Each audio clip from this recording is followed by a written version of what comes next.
Vamos a charlar con la diputada provincial Cecilia Arcandó, a quien ya la tenemos conectada. ¿Cómo le va, diputada? ¿Todo bien? ¿Cómo estás, Juani? Muy bien, muy bien. Bueno, ¿cómo estás pasando este año? Que pensamos que íbamos a estar un poco más aliviados, pero bueno, la pandemia sigue un poco más. Empezamos de a poco a intentar ver el panorama de lo que puede llegar a ser este 2021. Intentamos de a poco, como vos decís, empezar a convivir con el virus. No hemos dejado de trabajar, la verdad que fue extenuante el año pasado y este año también, adaptarnos a los cambios, seguir hoy acompañando a todos los sectores que presentan dificultades y bueno, en eso estamos haciendo un trabajo finito y conjunto con la CGT de Rosario. En un rato quiero que charlemos también de tema seguridad, digamos, que no escapa a nadie, es una de las preocupaciones de toda la sociedad. Hay mucho tire y afloje entre el Frente Progresista, sobre todo, y el justicialismo y el Ejecutivo. Así que un rato quiero consultarte sobre esto, pero bueno, vos siempre estuviste muy abocada al trabajo de la actividad gremial. Han tenido una reunión con Jorge Baclini hace poco a raíz de un episodio que se dio una detención del secretario general de ESMATA en la provincia, ¿verdad? Exactamente, bueno, se suscitó un conflicto en la empresa Guerrero Motos y termina con la detención de no solo un delegado gremial, sino que es el secretario gremial de ESMATA, o sea, es miembro de la comisión directiva del gremio. Esto, sin dudas, hacía mucho tiempo que no se veía, pero por sobre todas las cosas puso una alerta al movimiento obrero en virtud de que no es un caso aislado. O sea, estamos hablando de los límites y de las zonas grises que tiene la protesta, el derecho de poder peticionar ante las autoridades, el derecho de huelga que tenemos consagrado en la Constitución Nacional, con la imputación de un delito penal. Entonces, en función de eso nos hemos manifestado, no solo como Cámara, en la Comisión de Asuntos Laborales, repudiando la criminalización de la protesta gremial y acompañando al delegado de ESMATA, sino que también nos hicimos eco como dirigentes gremiales que somos, de reunirnos, de llevar un mensaje a la sociedad de que si nos tocan a uno, nos tocan a todos. Y en ese contexto, y teniendo en cuenta la gravedad que implica que una persona sea imputada de un delito por reclamar los derechos de sus representados, realmente, aún vigente una conciliación obligatoria, aún en trámite en el Ministerio de Trabajo, de un procedimiento abierto. La empresa despide trabajadores, 19 trabajadores, el 24 de diciembre a las 9 de la noche con un escribano. Tremendo. La causa que alega es abandono de trabajo. O sea, si esto no tiene un ribete de un conflicto laboral, no entendería cuál es el ribete laboral que habría que buscar. De todos modos, nos preocupa que las empresas adopten este tipo de mecanismos para disciplinar a los trabajadores o para no cumplir con la ley. Ahora, Cecilia, hay un fiscal que ordena la detención.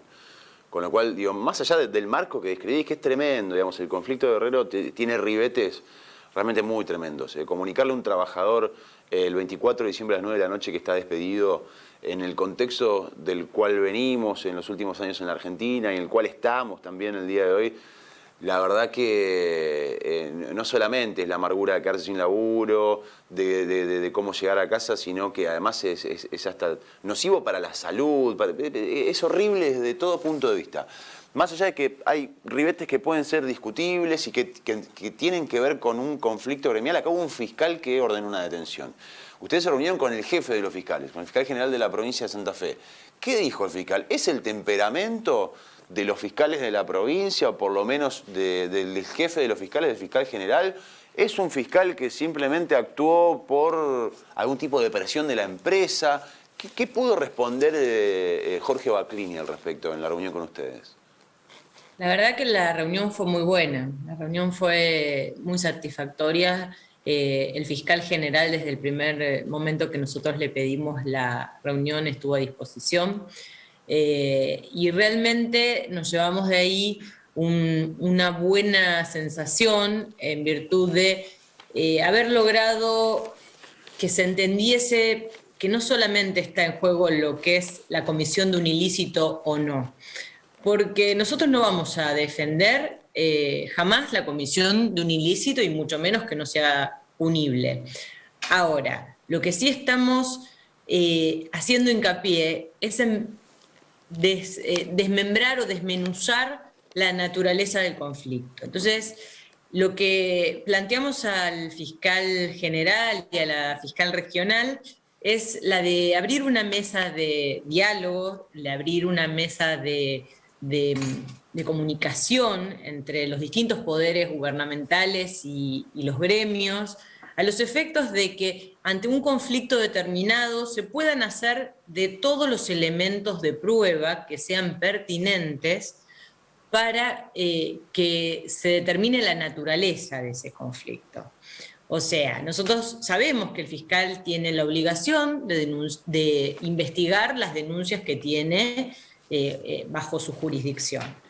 Ahora bien, nosotros lo que le propusimos al fiscal general es llamen a los gremios, convoquen al Ministerio de Trabajo, investiguen si existen actuaciones abiertas, si existe un marco de una conciliación obligatoria, como en este caso que fue violada. A ver, la empresa no solamente amenazó a los trabajadores, sino que amenazó a los propios funcionarios del Ministerio de Trabajo en un acta.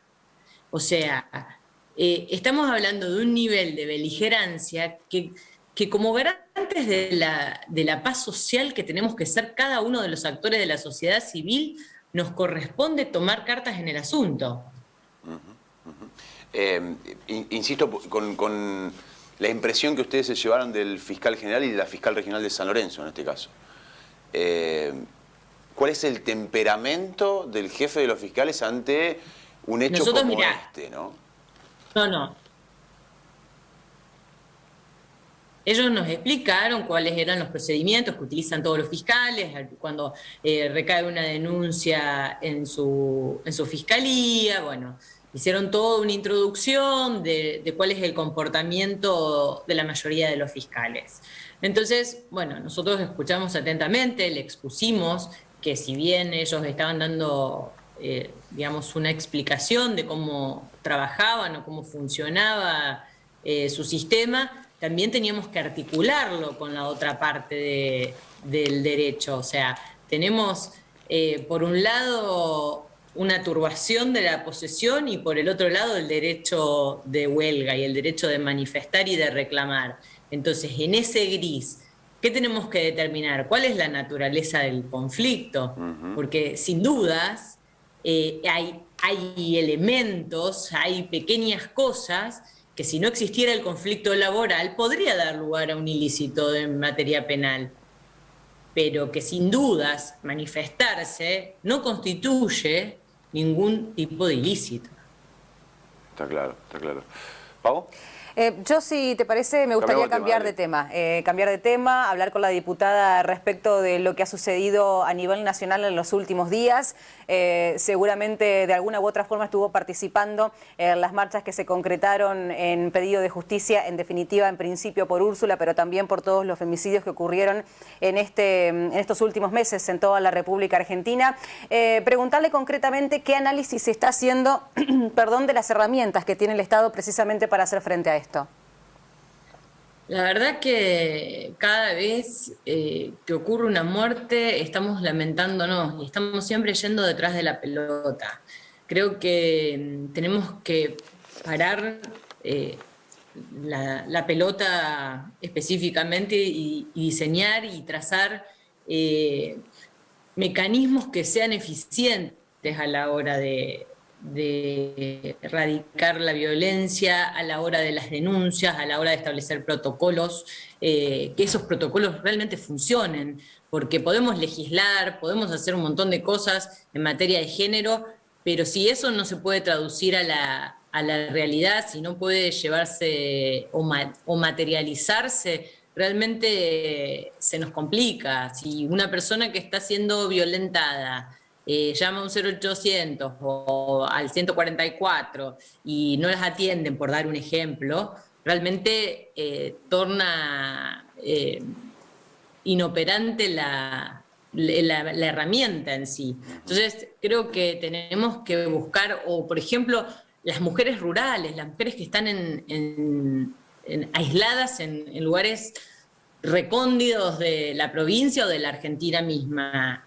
¿Cómo hacemos para que esas mujeres tengan esas herramientas para poder pedir auxilio? Presentamos, a ver, un proyecto de un mapa SOS rural donde se identifiquen tranqueras, donde se geolocalicen para una mayor eficacia a la hora de responder. Pero también creo que se tiene que trabajar finito sobre eso. Y hoy la verdad que la pandemia expuso mucho más que antes el tema de la violencia por el tema del confinamiento y del encierro. A veces le tocaba a la mujer convivir con su propio agresor y no poder escapar de esa situación. Entonces yo creo que tenemos que unirnos, hombres y mujeres. Acá esto no es una lucha solo de las mujeres, no, claro, hombres y mujeres, y tenemos que usar todos los mecanismos que estén a nuestro alcance desde los lugares que ocupemos y empezar a dar soluciones y a dar respuesta a esta problemática, pues si no vamos a seguir lamentando muertes de mujeres. Pero se están replanteando estas herramientas. Le pregunto, estas instancias de comentar, por ejemplo, el caso que nosotros reflejamos aquí en ATP, creo, si no me equivoco, en el mes de diciembre, de esta mujer que había recibido no solamente amenazas ella, sino también sus hijas, prácticamente toda la familia, incluso su abogada, sin ningún tipo de respuesta por parte de ningún organismo a los que había acudido. En este sentido, le pregunto, ¿se están comenzando, más allá de hacer el análisis de situación, que por supuesto ninguno vamos a oponernos, porque claramente todos coincidimos, ¿no?, en el análisis que se está haciendo de la realidad argentina respecto de los femicidios, pero se está desarrollando otros mecanismos para, de alguna manera, que las mujeres realmente y efectivamente contemos con las herramientas de defensa al momento de acudir al Estado? Bueno, desde los lugares que nos ocupan, sí, yo, a ver, ya te digo, ya presentamos proyectos de ley, pero necesitamos mayor celeridad, mayores políticas de Estado, que esas herramientas funcionen. Realmente, lo que vos decís, no puede haber una persona que denuncie y que sea inocuo eso, que termine con la muerte y ahí nos enteramos que esta persona hecho 18 denuncias, ¿no? Como el caso de Úrsula. Claro, 18 denuncias. Esta persona denunció, hay alguien que cayó, hay alguien que no actuó.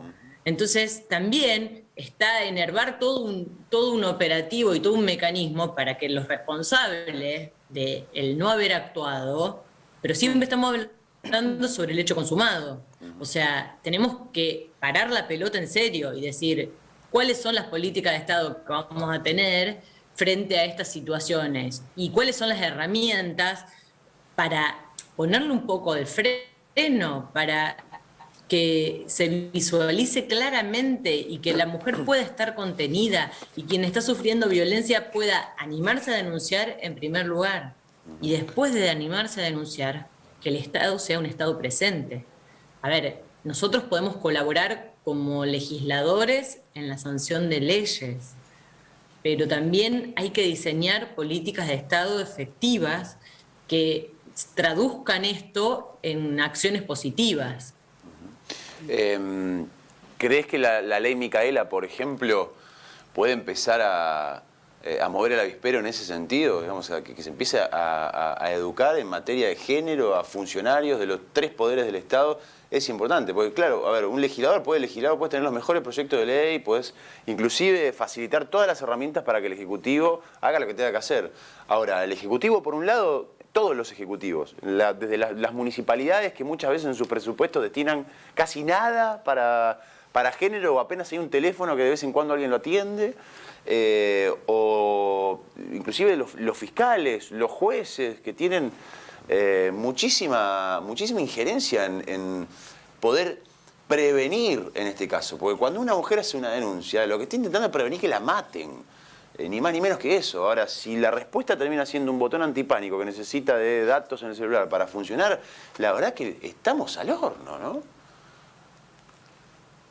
La verdad que sí, si no enervamos todos los mecanismos del Estado para que eso funcione desde las distintas órbitas, desde seguridad, desde género, desde la parte judicial, la misma policía, o sea, nosotros necesitamos darle protección a la persona que denuncia y no enterarnos después de muerta que denunció 18 veces.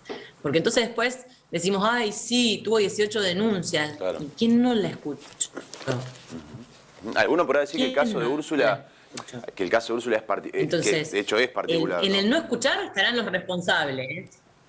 Sin duda, sin duda. No, decía que el caso de Úrsula Sí, seguro. tiene sus En el- particularidades porque su femicida es policía de la bonaerense, porque hubo una protección deliberada de parte de la policía. Ahora, no es el único caso. En Paraná, Pau, contaste Sí, claro. el caso de Fátima Acevedo, donde después de muerta nos enteramos que tenía 6 denuncias y que tenía un 6 botón denuncias. antipánico que requería de datos en el teléfono, que ella lo tenía que cargar, a veces no tenía crédito.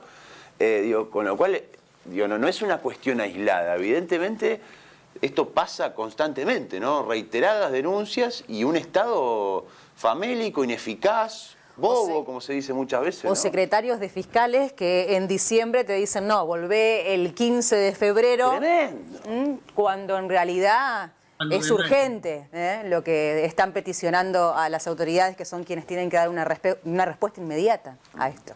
¿La ley Micaela crees que Lo que vos- serviría para esto? Sí, obvio que todo lo que sea capacitación en materia de género sirve para deconstruir patrones que venimos trayendo como sociedad arraigados, pero a ver, lo que decías vos recién de que el homicida era un policía. Nosotros en mi anterior mandato he presentado proyectos de ley con relación a los protocolos que debe tener la policía, el servicio, digamos, de seguridad para, en los casos de violencia de género, en los casos que ya sea víctima la propia policía o su entorno familiar o el entorno de algún agente. Y realmente no han prosperado estos proyectos.